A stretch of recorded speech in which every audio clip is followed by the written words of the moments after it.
ইউটিউবটো চাই থাকোঁতে দেখিলোঁ বৰ ধুনীয়াকৈ কাজল বনাই আছে কেমিকেল ফ্ৰী, গতিকে ময়ো এবাৰ চেষ্টা কৰি চাওঁচোন। এয়া দেখিছেনে ইমান ধুনীয়াকৈ মোৰ ওলাইছে। প্ৰথমতে মাটিচেকী এগছত এনেকৈ দুডাল শলিতা দিলোঁ আৰু তাতে অলপমান মই ঘি দিলোঁ আৰু শলিতাকেইডালতো ঘি অলপ লগাই লৈছোঁ, কিয়নো মই চেষ্টা কৰিহে চাইছোঁ কেনেকুৱা হয় বুলি। গতিকে অকণমান ঘি দিছোঁ, অকণমান সৰহকৈও দিব পাৰি, চাকিগছ দেৰিলৈকে জ্বলি থাকিবলৈ হ'লে সৰহকৈ দিব লাগিব।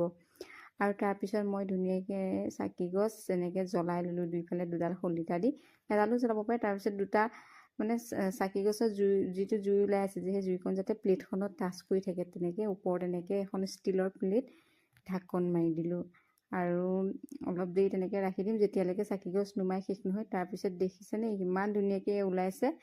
আৰু এইখিনি মই ধুনীয়াকৈ চামুচ এখনৰ সহায়ত তেনেকৈ চুচি উলিয়াই ল'লোঁ।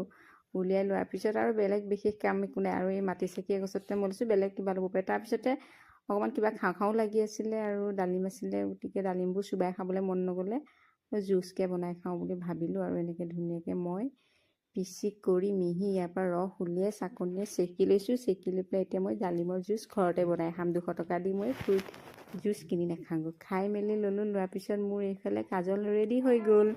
আৰু মই ইয়াত কি দিলোঁ গম পাইছেনে বাৰু? নাৰিকল তেল। তাৰপিছত আমাৰ কলিজাকণকে বোলো অকণমান লগাই চাওঁচোন, আৰু সেয়া অকণমান লগাই দিছোঁ।